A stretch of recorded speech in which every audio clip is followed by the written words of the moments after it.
Welcome to Storyteller the Storyteller. I'm Shannon Cason. Storyteller the Storyteller is creative conversations with me.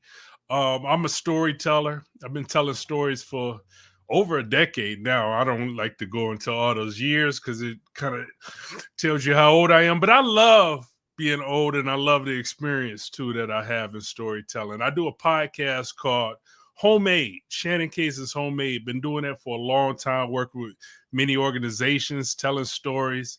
And I'm happy to be able to have these conversations because I know so many storytellers. I know so many people in creative jobs across the country, across the world, even. I wanted to kind of have a space where we can have conversations about creativity, specifically like going on stage and telling stories. But in that, many other things come into play, like writing, uh like stage presence, like um even exercise, like keeping yourself in shape for creative jobs and creative life. Today, I'm excited to talk to Devin Lindsay. He's a Black Prospector Consulting. Devin of Black Prospector Consulting. Devin is a trainer. He's a he's a thinker. He's a disruptor. He's a philosopher in a sense, from me knowing him. But also he's a coach. He's helping people to go beyond their limitations, to reach their true potential in their fitness. And he's also my trainer. So that's why I wanted to talk to him specifically because he's I've learned so much from him and he's my trainer. I'm gonna bring him on stage. Enough of me talking. I'm gonna bring him on stage, and then we're gonna have a good conversation about fitness, but also how fitness connects to creativity. So let me bring him up now, and boom, boom, boom. What's up, Devin? What's going on, Shannon, man? Thank you for that intro. Man, I wish my kids looked at me like that. Thank you. I appreciate it. No, hey, I'm gonna be honest. I've learned so much from you. So thank you to you, man. How's your Sunday? How's your Sunday been going? Let Man, me ask Sunday you has been that. going well. It's about time to get that week started, but today has been going real good. Just sad to see the NFL is about to end, but it's playoff season. But otherwise, great day. Great day. Yeah, that's when it gets fun. That's when the playoff season gets fun. Everybody start watching football at that point. So Right. I'm excited about that. I when I think of you, and I've been starting most of these like this, how I see people, because I'm talking to so many friends and people that I know. When I think of you, I think of okay, now I think a personal trainer because that's what we work together on a specific basis a lot, But I think of you of a person who went beyond my expectations. When I first saw you, I mean, I've known you all my life, but when I saw you more recently and saw your transformation as far as physically, I was wild. I was like, I know that's kind of might be uncomfortable, but it was like beyond my expectations, because I know you as like an older person in my life. Not older, but just like, Yeah, when you're growing up, like the 5-year-old person 5 years older than you, you look at them as older. So I think of that. I think of you as a thinker. Like our family, me, my cousins, and all of us would have these deep conversations. And I remember you being the cousin of my cousin. We would have these deep conversations, even as kids, and the grown-ups could get into it too. And it was conversations beyond just football. It may be about astronomy, it may be about life, it may be about race and different subjects that we'll talk about. And I know that you're a disruptor and you have a original way of thinking about those things. But I also think of you as a father. You take the role of fatherhood and the responsibility of fatherhood very seriously. I believe even homeschooling had came into your life at some point. But that's what I see and what I think of. Like going to your own background, the things that I may not even know. And tell me a little bit more. Go a little deeper. Tell me about yourself. Wow, man, thank you. I appreciate that. Well, I'm 53, going on 54 now. I probably, when I look in the mirror, I still see the chubby kid that I was, because my mama would take me to Sears, get those tough skins, and nothing was worse than buying the Huskies. Because she'd be like, boy, you need the Huskies. And, you put them on, they wouldn't fit. And then, I remember, actually, what's funny is it was a girl in elementary school named Shannon. And she one day talked about we were going to beat somebody up. And it was like, and then we're going to have you sit on them, and now looking back, it was kind of one of the rerun comments. So, that was something that was part of my identity, even when I was a young man. Yeah. And so as I got older, lost some weight in high school, like most people do, especially guys, played baseball. And baseball has always been a major passion that I always loved. Baseball, that's what I remember too. you and Kevin, baseball. Yep. I love baseball, and even when they stopped playing baseball in the hood, I was still out there trying to play baseball. But I think I picked up just a love of fatherhood, just having my dad around in the house, being there and taking us out on trips out west. That's why I fell in love with the West, and then I ended up becoming a dad at 19. So I've gone through, going to court, visitation, child support, and I was always adamant about staying in my son's life, and no matter how I needed to do that. So that was something that just kind of became part of my persona, and it was him trying to play ball with him, because he was always, to this day, he's still fast, still playing football, and he's quick at 34. But I couldn't run one day. I got ready to take him across the street to play ball, run across the street, my knee hurt. And the doctor had told me I think at that time I was probably about 260 going on 270. And the doctor had told me, well, it was because you're too fat. It was like a slap in my face. I'm hearing this at 23, 24 years old. And I think at that time my blood pressure was already getting borderline and pre-diabetic. And I bought my first weight set, and then that became part of my persona. And then, that's when the fitness bug hit. Started out reading all the muscle magazines to learn about it. And we can talk about that a little bit later. And just over that time period, over the years, ended up 4 other kids came. And so, 3 boys, 2 girls, homeschooled the final 4, I'll say, didn't homeschool my oldest son. And so those fitness, talking about race and fatherhood were just always something that I've just always heavily been into. And I owe some of that. I will say I owe some of that to my dad, listening to talk shows, things like that when I was younger, kind of developed that part of me. Yeah. Now getting into, and I appreciate the background of the story, because in my mind, and everybody, Devin is like the cousin of my cousins. I had cousins growing up, and we would hang around, and Devin and his family would be there too, because you're with Auntie Ann, right? That's right. So Auntie Ann is your auntie. Yeah. So Auntie Ann married my uncle. So it was like we would all be in the same, or go to church together, or those types of things. So I would see you. I don't remember you being husky. I don't remember that, but I remember y'all were the older kids, so it was like me, John, and Michael would all hang together, and then you, Kevin, and the older kids would hang together, but I don't remember husky. But if I think about it, I don't remember skinny either. So you probably were husky. Now, okay, so that switched early on, like in your 20s, but at some point you got really more involved in the fitness industry, in a sense of also becoming a trainer. Yeah. Go into that a little bit. How did that switch happen? Because you got in shape, in your 20s, but then when I saw you, and you may have been either late 40s or 50s at that time, and I saw the significant change. When did you become involved in the fitness industry, like the industry's part of it? Well, I ended up at 20. I'll say I remember when I got married at 20, or at 25. That was when I got on the scale and I had dropped my weight down to 200. And so dropping that much weight, everybody was asking me, how did you do it? And, would you train me? So I would just train folks in my basement. But that's when the bug really hit. And so I ended up becoming a strength and conditioning coach. Went to school for sports medicine, did that for a good while until, you get those credits and you realize how far you got to still go to graduate. Then I jumped to another field, like most people. But I stayed still active training athletes. That's still been my bread and butter, training athletes. And then, when the last child started to come along, actually one before that, my son, who's now 19, I had just graduated college and I needed to have a job with some benefits. So I moved out of the fitness field, and that's as I started working that sit-down job, my weight started creeping up. Okay. And once I ended up moving out here to Arizona, you always, you look like a big guy. People look at you and they knew that I still lifted weights and everything, but it was nowhere in the world I wanted to pull my shirt up and show my abs because I had that rollover. And so I didn't realize I had really gotten out of shape until I started looking at pictures. I would do crazy diets and then feel like, oh, I need to bulk again. Jump up, and then, oh, I need to get skinny again, come back down.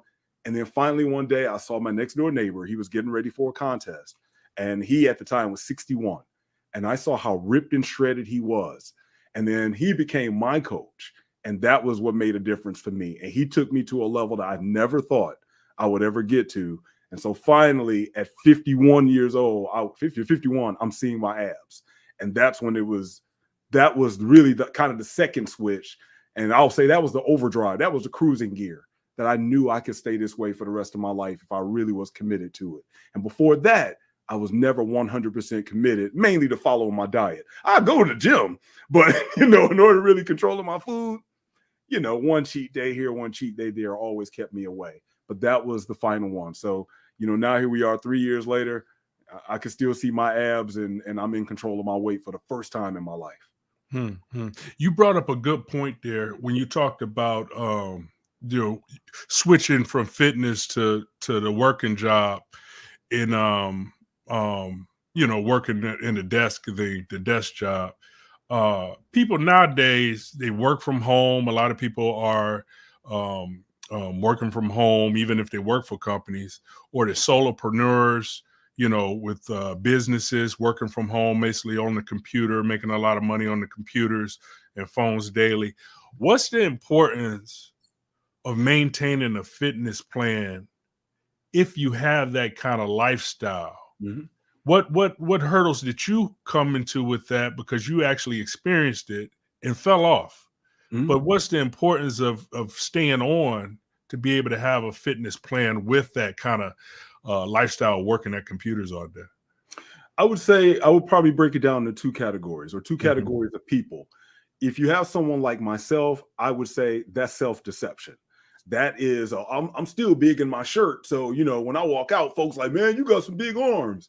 And so you still feel good and you don't realize how much your activity level has actually decreased. You start looking at the number of steps that you take per day. You look that you're sitting down and your weight slowly creeps up. And before you know it, now those pants you were wearing that went from 32 to 34 to 36, now you're getting 4s and 44s. And it just happens so slowly, but you still thinking, man, but my arm's still big. And then you have the other person. Your arms look great, man. It look great. And then you have the other person. And I think this is probably maybe the people that did not train or really work out too much in the past. They aren't in the denial stage. They're on the self-deception stage. And for them, they don't realize really how much they actually need to move. It never occurred to them, especially if they've been working a desk job most of their lives. I went from running around with people who were trying to be collegiate football players and go to combines. So it was a big thing for me to have to sit down. But for the average person, they sat down at the university. Everybody get what used to be the freshman 15, gain 15 pounds. Then they go to work at an office job. And for them, they just need to get out of that denial part that, look, there is no working out that you're going to do that's really going to offset a bad diet. And if you're sitting at your desk all day, munching on stuff and whatnot, I don't care that, you may go ahead and hit the treadmill for a half hour and feel good. The bottom line is that those munchies, giving into those cravings, it's going to add weight. And you will be amazed at how hard it is to get that weight off, especially when you've been doing it for years, which turns into decades. Yeah. No, I think it is a deception. I also think, it's we kind of work off of, like, if we get accolades for something, like if you got arms and chest, like I work out, I have arms and chest, and I've gone through that. Like, oh man, you in shape because the rest of everybody else is huge. You know, they're like they don't even do the workout part. You know, where I go and I hit my arms and chest, but I don't want to lift up my shirt because of the stomach. You know, Yes. or because I'm not really in shape when I check all the numbers at the doctor or whatever. But then you get so it has to be like internal. It has to be in here. And I think in areas like I live in the Midwest, you're in Arizona now, so it may be different in Arizona, or it may not be. But like I saw friends who moved to California, and they'll be like on my level here, but in California, they take it to a whole nother level. And I'm Yes. looking at them like, dang, how did they go that far? But I think we get into the mindset of the area we in, Yep. and we think that, you know, in our minds, we just are healthy for living in Detroit, or healthy for my Chicago life. But then in other areas, you know, it may be different. But so in my mind, I always had to think it internal, because I get so much positive reinforcement when I know I'm 30 pounds overweight. Right. You know, I just get positive real. Oh man, you in shape. But if my friend looks like the grimace, you know, You like, I do care yeah, compared to you. I mean, I have friends that I play basketball with. I'm like, that's grimace. And Yes. we'll make fun of each other. You know, guys, we make fun of each other, you know. Right. Yeah, Exactly. but that whole thing, it is environmental too, you know. Yeah, it is. And you're right. And I think you touch on something else. It also depends on the body type. You're a very tall guy. So just there's almost no downside. I don't want to say there's no limit to how big you can get, but even if you start pushing up into proportions of being, let's say, hypothetically say morbidly obese, people will still be like, man, that's a big dude. I wouldn't want to mess with him.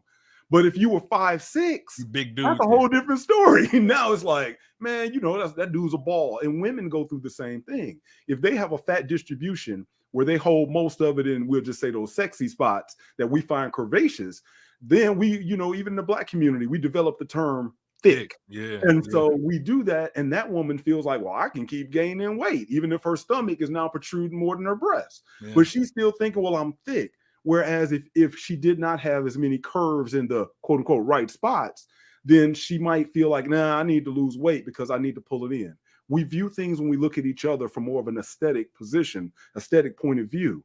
So that's a great point. That also, some people are basically, they still kind of look good even with extra weight on them. So there's no urgency to drop the weight.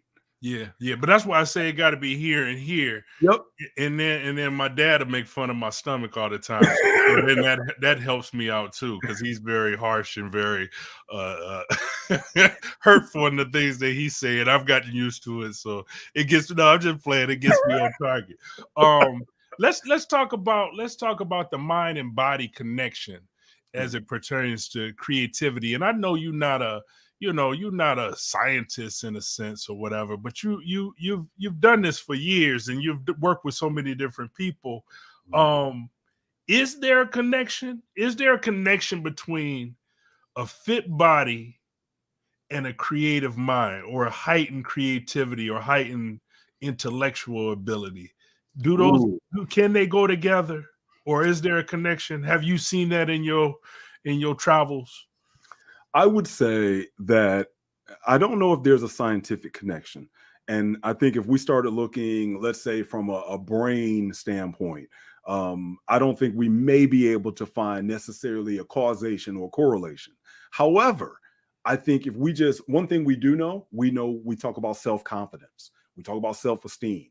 We're talking about when you do walk into a room and you are no longer focused on yourself and your own self-image, you're able to now focus on what you want to really convey to others. And that keeps us out of our head. That part, I don't even think we necessarily need, although you could look at really sports psychology to probably confirm some of these things, that it does take place. I read in a Flex magazine workout book, probably this is in the mid 90s, I'm thinking it was. And a guy back then wrote about having a large neck. And he mentioned how when he would go into the boardroom, this is, one of your IFBB pro bodybuilders, but he wrote an article that was probably boring to most, but I never forgot it.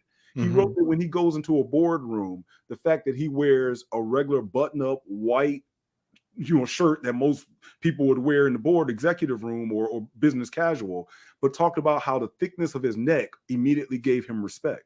And I think it's that way now that I work in the corporate world, that even just physically, when I am up there presenting in front of people, I'm not worried about how I look. That allows me to be creative, because once I can step outside of myself and now I can focus on what I have to say and be creative with that, instead of being like, oh man, I wonder if my gut is showing if I come behind this podium, or oh, I wonder what people thinking, if I eat too much food here. That's where it frees up that creativity that we can have. Now, I'll also have to add, if we don't suffer from health problems, that allows us to be creative, because you know what? Creativity probably suffers when you're in the hospital. Creativity suffers when you got to hit up your major pharmacy to make sure you have all your medications together. Creativity suffers when, even if you have to start thinking about your mortality. Yeah. And so I don't care whether we're talking, sometimes folks, even in the church with religion, of, hey, brother, we going to pray for you. And always say, you know what? You can't preach the gospel once you're gone from here. So even then, being in shape or just having health, and at 53, and my thing, men over 45, once you start worrying about how you look to a woman, now it's to the point where you're worried about your health, and being creative and making money comes into that. And that's, I think, the correlation that we can certainly make. So is it a direct link science-wise? Yeah. Maybe not, but I think we see it anecdotally in the world. Yeah, and then, and maybe even science-wise, you talked about some things as far as in how a person can free up their mind just to be creative, but also I know, as me, like going on stage, it is anecdotally in my life, and I feel so much freer when I feel confident about myself on how I look on stage, because it is a lot of thought that goes into that, like buttoning my jacket or leaving it unbuttoned, and I'm thinking about how I look, and like, dang, I need to lose some weight, I'm thinking all these things before I go on stage, and then just freeing myself up. So when I do feel in shape, when I feel confident in that way, also I look at others as well.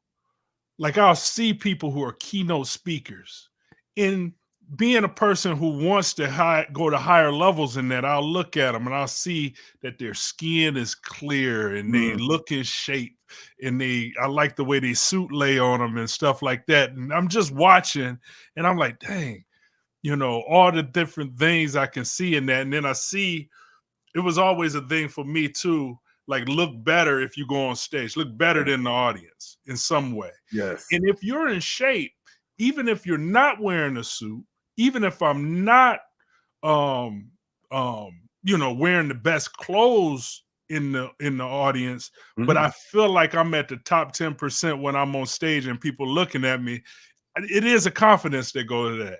And another thing is, the audience sometimes, it's adversarial, right? So it's like, this gonna sound crazy, but say some shit if you want to. You know what I'm saying? Let's look at each other man to man while you saying that. It is kind of like a, what you say? Right. And it got that feel to it too. And that gives me confidence in some ways. Not saying I'm bullying on stage, but just to have that, to be able to call you out, and yeah, it was me.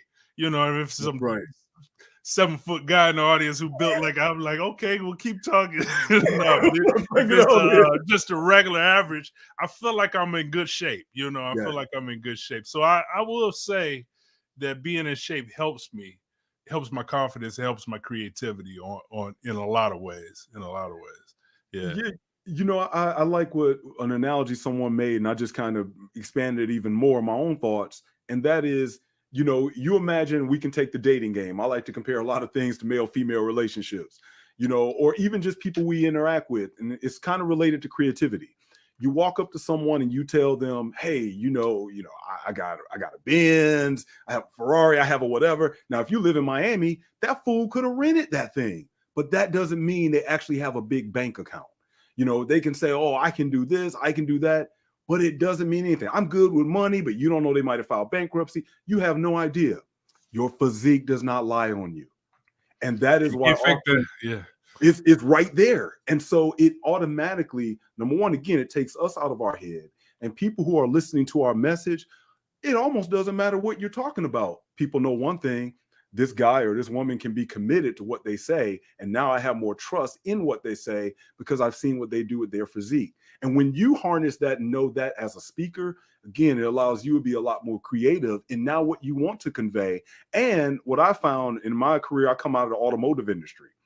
I relate a lot of things to fitness. We'll just say my former career.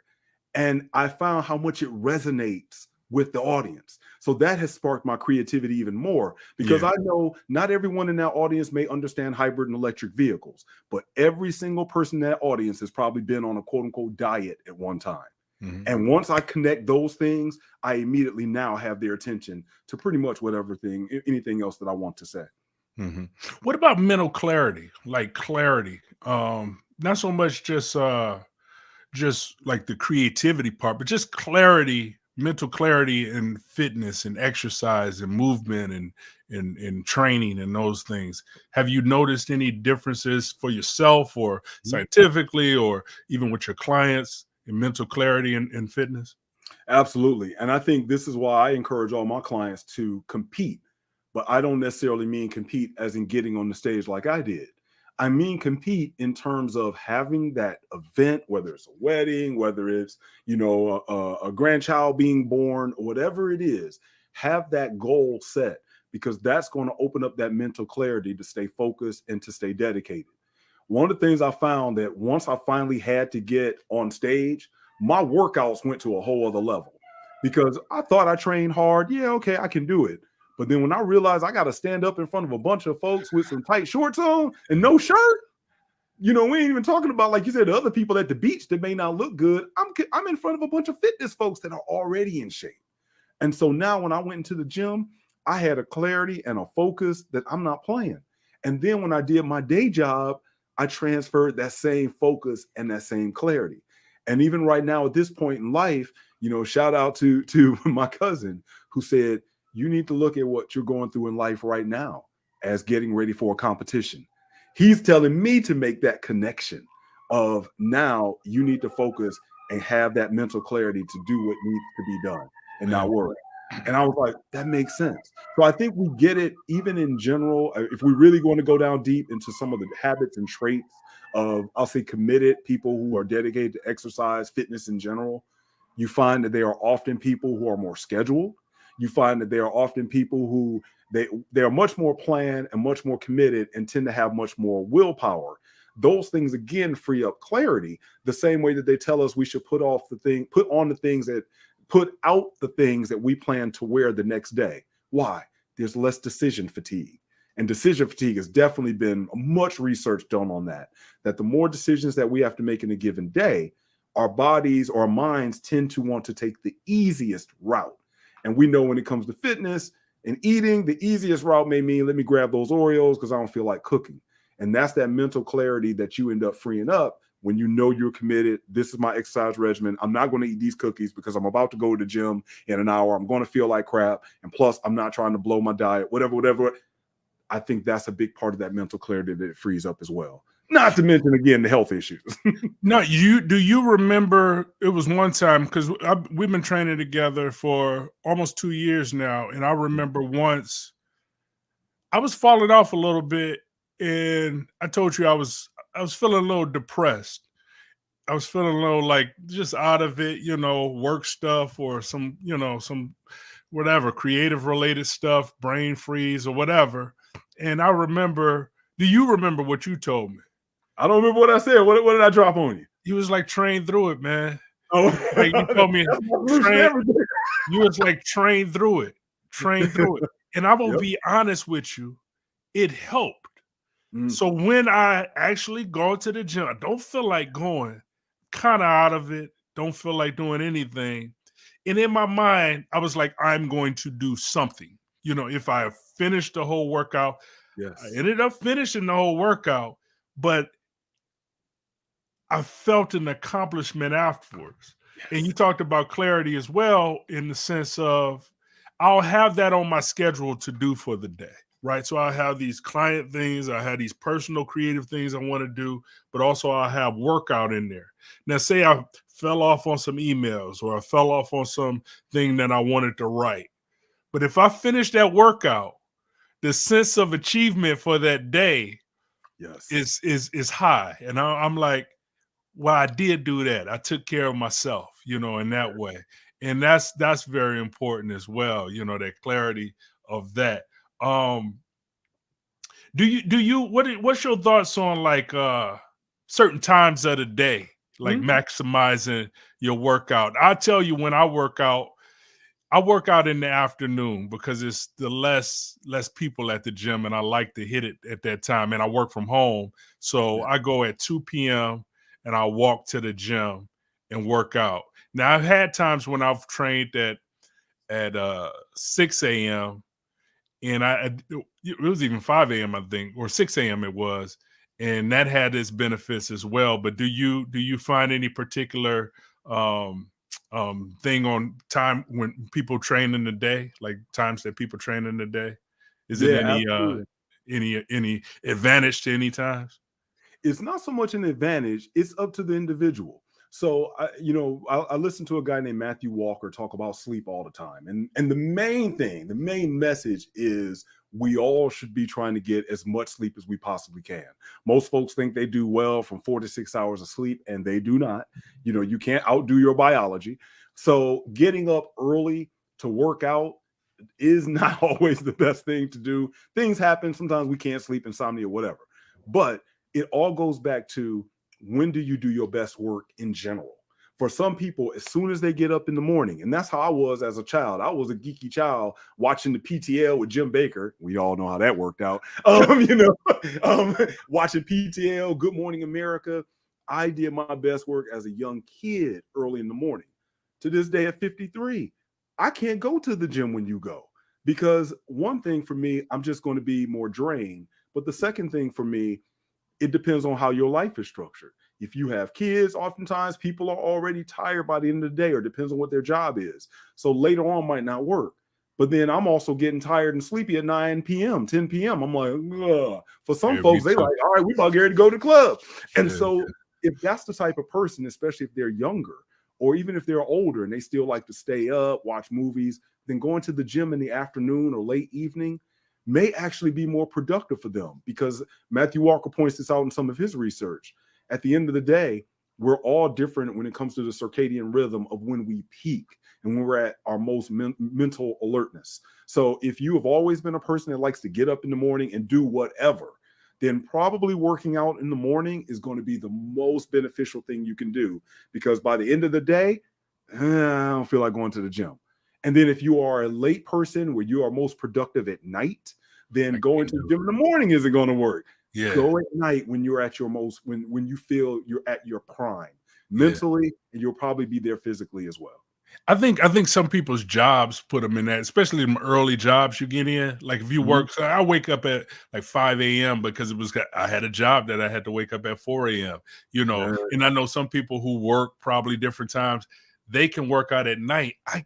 I'm not gonna say I can't work out at night, but it's not my optimal time. Yes. 2 p.m. I feel like I'm ready to hit it because I'm ready for my break in my day and I'm ready Mm. to do something. It's like my it's like my defining border in my day. I go Yeah. work out and then I come back and I'm re-energized for more creative work There you go. that I'll do over the course of my day. In your experience, have you seen transfer transformations, like fitness transformations or just transformations for people in their exercise life that has gone, and you touched on this a little bit with your life right now, that's gone beyond just fitness, like that Mm. has they've used that to parallel other things in their life. Yeah, I think one of the things is tough in the space. If we're looking at IG, TikTok, or whatever, a lot of the people there are, online personal trainers are everywhere. But when you really get down into the heart, a lot of these people want to be entrepreneurs, and they started out getting in shape, and it now gave them that courage to start spreading. And now let me go out and maybe try to do, like I said when I was younger. Oh, you want to pay me I'll charge you $5 to work out, because I'm passionate about that. That passion does often seep over into other areas, because again, being in shape, number one, it becomes part of your identity. So now you have that confidence there. You always a person that stays in shape. So now you may be willing to tell people about dieting, tell people about exercise, lead classes, etc. But I think there's also just that other element of now, again, you don't have to worry about yourself physically. And even again, we go to the dating world, you think of a woman or a man, they start feeling better even on who they interact with there, because that confidence gets built up. And one thing I was going to touch on this that you said earlier, pushing and training through it, the steel doesn't care. The barbell doesn't care about your problems. You're either going to lift it or you either going to just watch it. But there's no, I wish I could, I'm just saying, it doesn't care. Your workout journal doesn't care. And so when you learn how to have that tenacity of attacking that barbell, you start tackling other things in life. You tackle people in life, because you actually even have less patience for folks who don't go to get it done, because you know what it took for you to get it done. Yeah. So that's where you're right. In the other areas. No, you're right. You're right. I even look at that sometimes. I look at a person, I don't judge people, but I'd be like, big doctor come in, he look out of shape, he telling me stuff. I'm like, yeah, okay, you need to lose some weight, big fella. Right. That'd be a rude or nothing like that. But I do look at stuff in that sense now. And I know if people do make that adjustment to live a more fit life and to go towards their goals and fitness goals and systems in that way, they're going to feel so much better. It just brings on so much confidence, so much more. I know for myself, if I feel like I hit my goals, I feel like I could do anything. And I haven't hit my goals yet. You know this because you're my trainer. I feel like if I follow through on what I said I'm going to do in my fitness goals, that I will follow through and do what I said I wanted to do in my creative goals.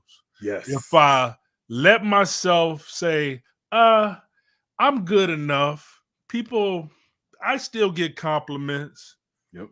Then I'll just be like, I'm good enough. So that's one of my pushes too. And in honesty, sometimes I've let up because I just think it's my pattern, but I want to bust through that pattern, Yeah. Yes. Yeah. And you see, it's all connected. And that's kind of why I went back to it. You become a person that you know what you need to do. And when you execute and find success, now, what's the old phrase about, you are the sum of you're the average of the 10 people you hang around with. Yeah. You start picking your friends. You start picking the people that you now communicate with regularly, because again, you want this to now be part of your identity. And now you start thinking about how you end up being, again, more creative, how you end up making more money, because now you starting to hang around folks that actually, even if they don't work out, even if they aren't into fitness, but you realize when this person tells you, hey, I like to do and I do blah, blah, blah, that resonates with you because that's how you are now. And so now you're with someone that when they say, I want to go make money, you're like, I want to go with you because I know you're not just talking and doing a pyramid scam. I want to, I know you research your stuff, because I research stuff when I work out. And that's how it all becomes more and more connected. And again, it opens up the creativity, because now you have that confidence and that ability to start touching on other things that you never thought was possible that you'd be able to do. Now I'm going to get into, you keep on bringing up the dating world. Are you single? Are you single? No, I am going through a divorce now at the moment. Going through a divorce. Okay. So you in the pre-stage or whatever. I'm recently divorced. I'm recently divorced. Last year was divorced. And me and my ex-wife, great relationship and everything else. But I will tell you, being fit makes a difference in the single life world, especially as an over 45-year-old man. I know even at the gym, right? I was laughing to myself, right? So I'm just telling the story. I ain't bragging on that. But I was at the gym and it was a young lady and she was like, you smell good. I don't know if I had something on or if it was just maybe I didn't shower the day before and I put pheromones. I put cologne on the day before, and I just went to the gym.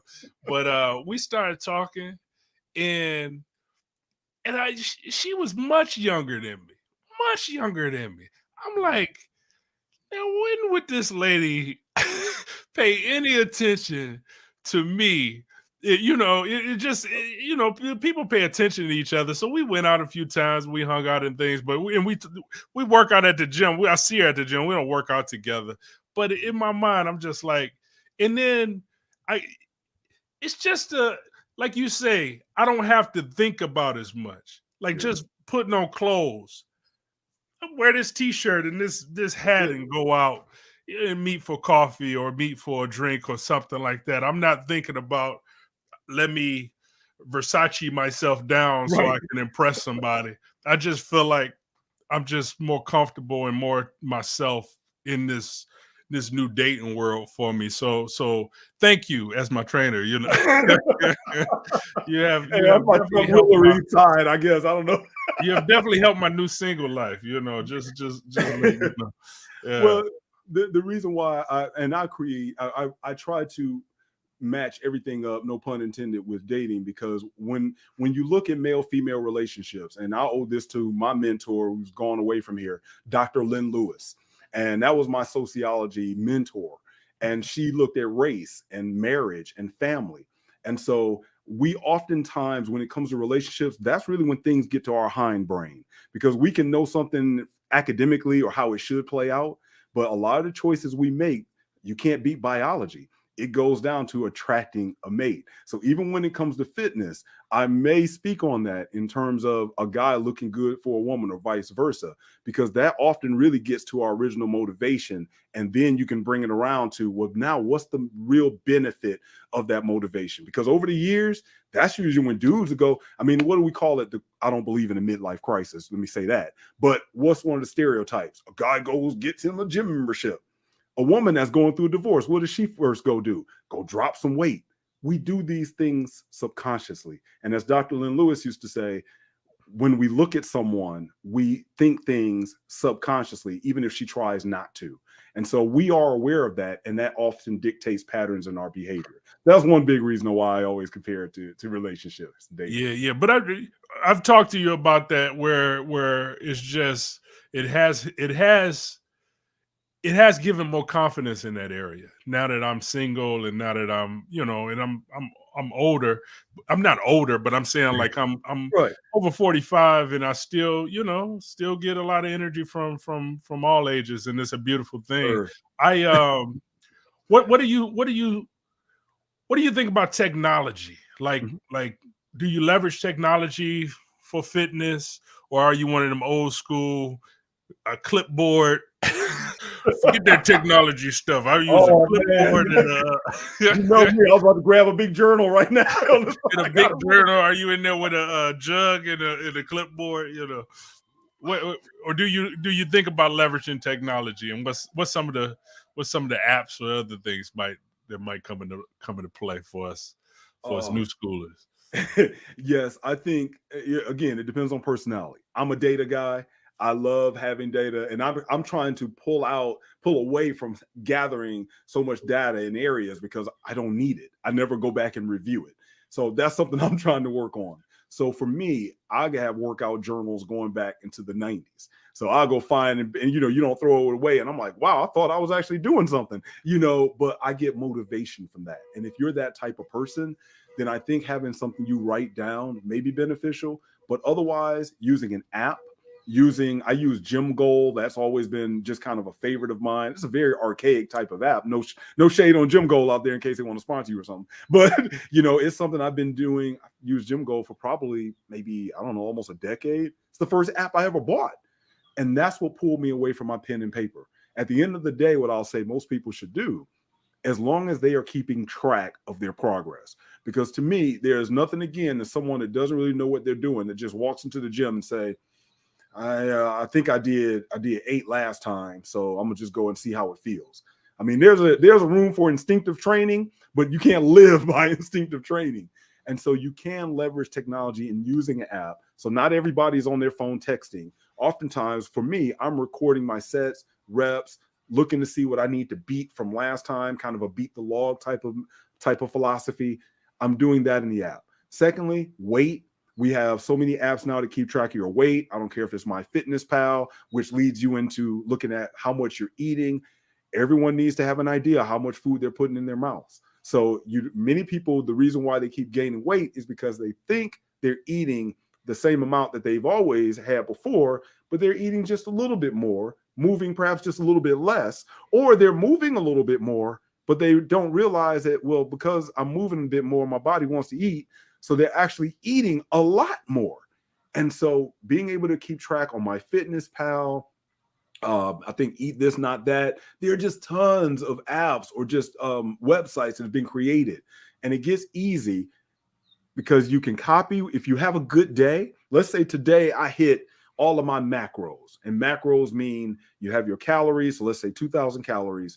And from your calories, you get protein, carbohydrates, and fats. They all make up your calories, and then alcohol too, but we'll leave that out for now. So your macros are your protein, fat, and carbohydrate grams that total up to your total calories of 2,000, if that's your target. But having track of that is very important. And so if you have a great day, and it's like, everything I had today, I really hit right where I need to hit to maybe lose weight or maybe gain weight, just copy it for that next day and eat the same thing. That's another tip of successful dieters, or just manipulate it a little bit. Those are other apps and technologies that can be used to help us keep track of what we need to keep track of. Because if we just wing it, subconsciously, for most people, they'll start self-sabotaging. And sports don't wing it. Everyone in sports, they statistically know who performed what, and we should do the same thing in our life. Track everything. Yeah. And going into your business as well, Black Prospector Consulting, we don't live in the same area. Right. We've never been in the gym together.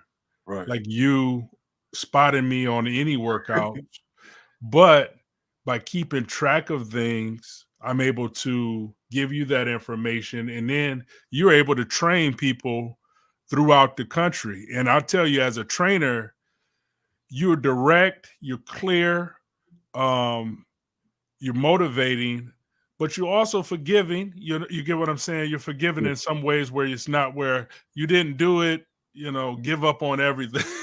Right. Give up on everything, Shannon, you'll never make it, It's always a motivation. And then seeing you doing what you say as well is a big inspiration as well. So what I'm saying is even with the technology now, are you still accepting clients?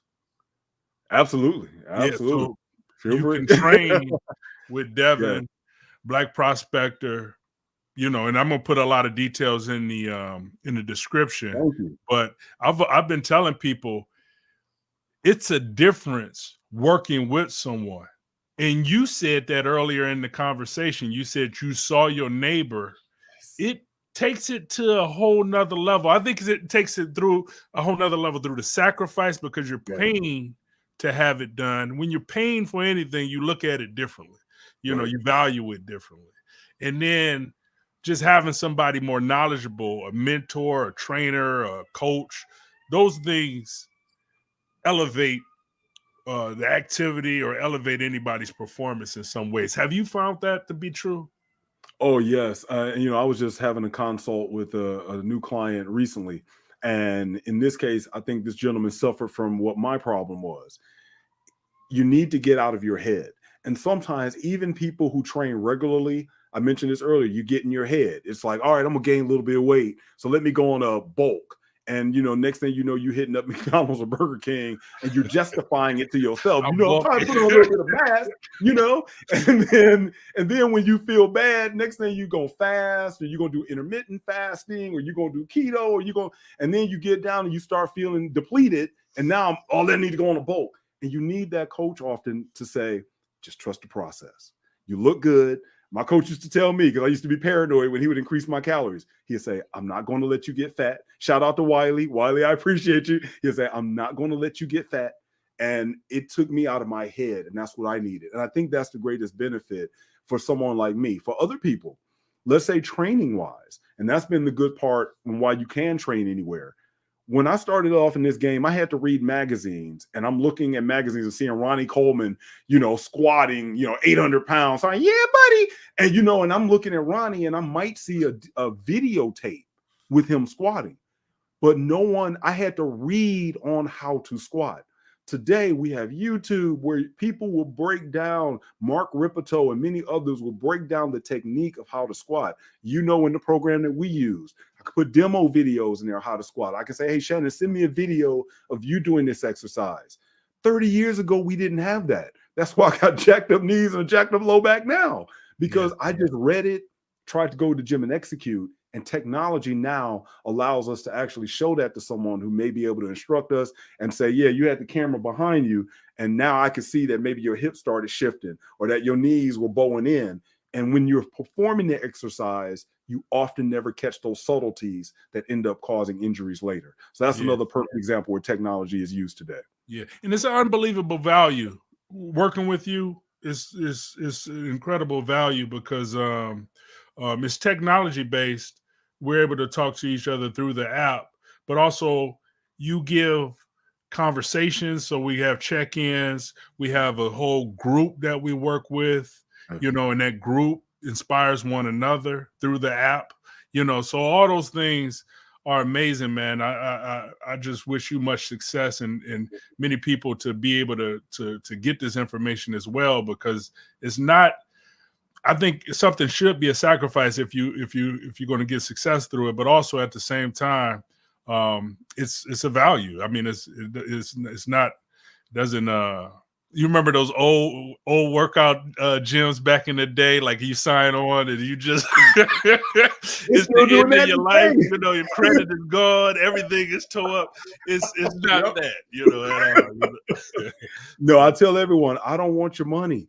I would rather have a handful of dedicated people than folks who say, yeah, I'm gonna sign up with you, and then they never contact me, reach out again, say, hey. And, and I'm constantly going to ping people, see what's going on. Haven't heard from you. Now, you go join a gym right now, because everyone has a special going on right now. Go join a gym and never go back and see if they reach out. As long as that payment's going through, you're not going to hear from them. But, with me, I want to know what's going on, because there may be some things going on in your life that we need to work through in order to get you going again. I do this thing on this show, and I call it Be Brutally Honest. And it's a story. It's a storytelling thing, but it's not a putting you on the spot, because you can just tell the story from memory and we can talk through it and everything else. I want to give you some categories. So you're going to choose the category you like, and then I'm going to go through some story prompts. And if it brings a story to mind, it can be that from that prompt, or it can just be like a thought that came to mind as I was saying the prompt. And we can just talk through the story just for a few minutes or whatever, a few minutes of the story. So you down, you game? My kids would be like, oh, of course he is. So, oh yeah, you that story, you the storyteller dad. I got it. Okay, so your categories are, since it's the brand new year, reset is one category, one label, party time, because of the parties in New Year's, and then It's So Cold in the D. We both Detroiters too, so It's So Cold in the D. I'm like 8 mile up there, it. Yep. So reset, party time, or It's So Cold in the D. As cold as it is right now in Phoenix, we're getting down near freezing. I am actually going to still go with reset, because that's the one that's most important to me. That's what jumps out to you. Okay. And I'm gonna go through some prompts. You just say pass if nothing comes to mind, but if something comes to mind, let's go with it. A story about where you made a bold decision, marking the start of a new chapter in life. Wow. I would actually have to go back, and I could think of 1996 when I was working for Meijer, and at that time I made $13.85 an hour. And everybody told me, man, you're making good money working there. Again, no shade on Meijer. When I go back to the Midwest, I still shop there. But at that time, I had been at that job 8 years. And all of my friends worked at Meijer. My family all worked at Meijer. And I left. And I'll never forget being in my basement, having a talk with myself around New Year's that I was going to go all in on this weightlifting stuff and trying to lift weights. And I did. And a little less than 2 years, I was able to, one of the happiest days of my life was putting in that 2-week notice. And two things happened. Number one, at that time, I was always having a struggle. I was still seeing my son, but I never had consistent days off. And I never wanted to work another job where I had to work weekends. So again, we talk about that success kind of bleeding into other areas. I have never worked a job since 1996 where I had to work weekends, and flexibility has always been top priority. And so that was probably one of those reset moments for me that really changed my life, because I just could have been another Detroiter. I could have eventually got, no shade again on folks getting jobs at the plant. I ain't throwing no shade on that at all. But for me, right, exactly, you made good money. And I made good money there, but it wasn't my fit. And that was a key moment for me when I made that decision that it's time to do something else different, Dev. Man, that's real. That's real. And you remember it was Myers Thrifty Acres at one time? They had that commercial, Myers Thrifty Acres, why I pay more? That's it. Myers Thrifty Acres, Myers Thrifty Acres. Hey, man, it's a joy talking to you, and it's a joy you being my trainer as well. You're a big inspiration to me. I get a lot of motivation from us working together, and then always our conversations and check-ins, and I'm happy you were able to do this with me. Question for you, just to give some love to some others, I guess, who have been your inspirations and people who you've looked at as influence in your career? Wow, man. I mean, I mentioned, Dr. Lynn Lewis earlier. She's no longer here. She passed away, but that was my mentor growing up. When I was in college, because now I'm old. That was over 20 years ago. But her giving me the tools, first, my Black identity, that was big for me. And her stressing marriage and family and bringing all this in and being the person that you should be as a Black man. I'm going to give props to my man Wiley, my next door neighbor. Here it is. I see this guy in his 60s and I'm already thinking like, maybe it's too late to put on muscle and get in shape. And he was an inspiration to me, like, no, you can do this. And I've seen guys do it in the Masters division. So I'm going to give it to him. I'm going to give love to my brother.